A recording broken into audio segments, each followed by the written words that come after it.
Dholka road પર railway અંડરબ્રિજને લઈને લોકોને ભારે હાલાકીનો સામનો કરવો પડી રહ્યો છે। વર્ષના 12 માસ આ અંડરબ્રિજમાં ભૂગર્ભ જળ ભરાઈ રહેતા વાહન ચાલકો પરેશાન થયા છે।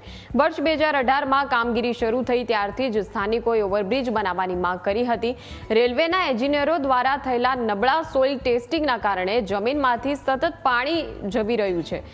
કન્સલ્ટન્ટ પાછળ મોટો ખર્ચ કરવા છતાં આ પ્રોજેક્ટ સંપૂર્ણપણે નિષ્ફળ રહ્યો હોવાનો આક્ષેપ કરવામાં આવ્યો છે। ચોમાસા દરમિયાન બાવળા ગામનું વરસાદી પાણી પણ અહીં ભરાઈ જતા સ્ટેટ હાઈવેનો ટ્રાફિક કલાકો સુધી જામ થઈ જાય છે।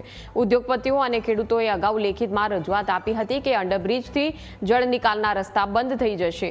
કેન્દ્રીય મંત્રી અમિત શાહ અને રેલ મંત્રી અશ્વિની વૈષ્ણવ સુધી પણ લેખિત રજૂઆતો કરવામાં આવી છે।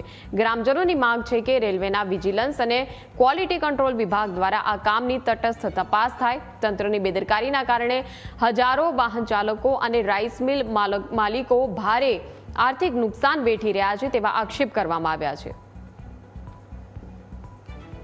કરી અને પછી બ્રિજનું કામ ચાલુ થતું હોય છે તો આની અંદર કેમ એવી ભૂલ રહી છે કે જમીનમાંથી 12 માસ પાણી નીકળે છે તો નીચે જે પાણી જવાનો રસ્તો અંદર ભૂગર્ભનો જે નદી વહેતી નદી છે તો 365 દિવસ પાણી નીકળે છે તો એનું ધ્યાન રાખ્યા વગર સરકારના કરોડો રૂપિયાનું નુકસાન થયું એવું દેખાય છે અને બાવળા ગામની સૌથી બદતર હાલત થઈ છે।